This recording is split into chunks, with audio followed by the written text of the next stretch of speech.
ಎಲ್ಲರಿಗೂ ನಮಸ್ಕಾರ. ನಾನು ನಿಮ್ಮ ಪ್ರೀತಿಯ Tejaswini. Welcome to village life with Teju YouTube ಚಾನಲ್ಗೆ ಸ್ವಾಗತ.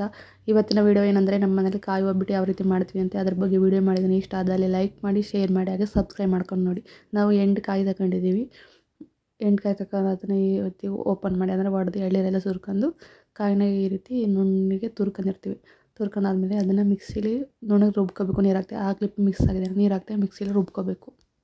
ನುಣ್ಣಗೆ ಮಿಶ್ರಣ ರುಬ್ಕೊಂಡಾದ್ಮೇಲೆ ನಾವು 11 ಬೆಲ್ಲ ತಗೊಂಡಿವಿ. ನೀವು ಸ್ವೀಟ್ ಬೇಕಂದರೆ ಇನ್ನೂ ಎಕ್ಸ್ಟ್ರಾ ಹಾಕೋಬೋದು.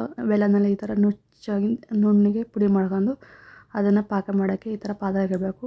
ಅದನ್ನು ಈ ಥರ ಪಾಕ ಮಳ್ತಾ ಇದೆ. ಚೆನ್ನಾಗಿ ಪಾಕ ಬಂದಮೇಲೆ ಅದನ್ನು ಪಾಕ ನೋಡ್ಕೊಂಡು ನಾವು ನುಣ್ಣಗೆ ರುಬ್ಕೊಂಡಿರ್ತೀವಲ್ಲ ಕಾಯಿನ, ಅದನ್ನು ಇವಾಗ ಪಾಕಕ್ಕೆ ಹಾಕಬೇಕು.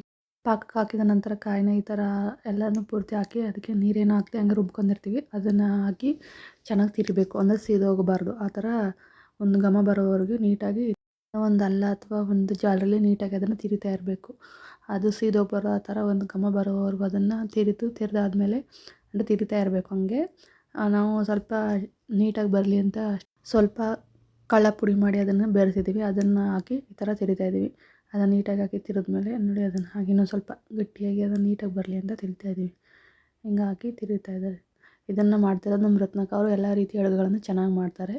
ಹೀಗೆಲ್ಲ ತಿರ್ದಾದ್ಮೇಲೆ ಅದು ಸ್ವಲ್ಪ ಆದ್ಮೇಲೆ ಈ ಥರ ಹೂರಣ ಥರ ಮಾಡ್ಕೋಬೇಕು. ಹೂರಣ ಥರ ಎಲ್ಲ ಮಾಡ್ಕೊಂಡು ಒಂದು ಕಡೆ ಒಂದು ತಟ್ಟೆಯಲ್ಲಿ ಈ ಥರ ಎತ್ತಿಟ್ಕೊಂಡು ಒಬ್ಬಟ್ಟು ತಟ್ಟಕ್ಕೆ ಮತ್ತು ಮೈದಾ ಹಿಟ್ಟು ಕಲಿಸ್ಕೊಂಡು ಒಬ್ಬಟ್ಟು ತಟ್ತಾಯಿದ್ದೀವಿ. ನೋಡಿ, ಇದನ್ನು ಎಣ್ಣೆ ಪ್ಯಾಕೆಟ್ ಕವರ್ ಕಟ್ ಮಾಡಿ ಈ ಥರ ಮೈದಾ ಹಿಟ್ಟು ತಟ್ತಾರೆ. ಅದರೊಳಗೆ ಹೂರಣ ಹಾಕಿ ಮೈದಾ ಹಿಟ್ಟು ಕಲಿಸ್ಬೇಕಾದ್ರೆ ಮೈದಾ ಹಿಟ್ಟು, ಸ್ವಲ್ಪ ಅರಿಶಿನ ಪುಡಿ, ಒಂದು ಸ್ವಲ್ಪ ಸಣ್ಣ ರವೆ ಹಾಕಿ ನೀಟಾಗಿ ಕಲಿಸಿದ್ದಾರೆ. ಅದನ್ನು ಇವಾಗ ವಿಡಿಯೋ ಕ್ಲಿಪ್ ಆ್ಯಡ್ ಮಾಡಿದ್ದೀನಿ, ನೋಡ್ಬೋದು. ಇದನ್ನು ನೀಟಾಗಿ ಈ ಥರ ತಟ್ಟಿ ಮತ್ತು ಹಾಗೆ ಅದರೊಳಗಡೆ ತಟ್ಟಿ ಸ್ವಲ್ಪ ಎಣ್ಣೆ ಹಚ್ಕೊಂಡು ತಟ್ಟಿ ಈ ಕಡೆ ಒಂಥರ ರೌಂಡ್ ಶೇಪ್ ಬರೋವರೆಗೂ. ನಮಗೆ ಚಿಕ್ಕದಾಗಿ ಬೇಕು ಅಂದರೆ ಚಿಕ್ಕದಾಗಿ ಇಟ್ಕೊಬೋದು. ನೀವು ಏನಾದ್ರು ದೊಡ್ಡದಾಗಿ ಮಾಡ್ತೀನಿ ಅಂದರೆ ದೊಡ್ಡದಾಗಿ ಈ ಥರ ನಿಮ್ಗೆ ಯಾವ ರೀತಿ ಬೇಕೋ ಆ ಥರ ನೀಟಾಗಿ ದೊಡ್ಡದಾಗಿ ತೆಳುವಾಗಿ ತಟ್ಕೊಂಡು, ಅದಾದಮೇಲೆ ಸ್ಟವ್ ಮೇಲೆ ಒಂದು ತವಾ ಅಥವಾ ದೋಸೆ ಕಲ್ಲು ಯಾವ್ದಾದ್ರು ಇಟ್ಟು ಅದನ್ನು ಬೇಯಿಸ್ಬೋದು. ನೀಟಾಗಿ ಬೇಯಿಸ್ಬೇಕು, ಅತಿಯಾಗಿ ಸೇರಿಸ್ಬಾರ್ದು. ಟೇಸ್ಟಿಯಾಗಿ ಚೆನ್ನಾಗಿರುತ್ತೆ. ಇಷ್ಟ ಆದಲ್ಲಿ ಲೈಕ್ ಮಾಡಿ, ಶೇರ್ ಮಾಡಿ, ಹಾಗೆ ಸಬ್ಸ್ಕ್ರೈಬ್ ಮಾಡ್ಕೊಂಡು ನೋಡಿ. ಇದೇ ನೋಡಿ, ಹೂರಣ ಹಾಕಿ ಮಿಶ್ರಣ ಕಲಸಿಟ್ಕೊಂಡಿರೋದು.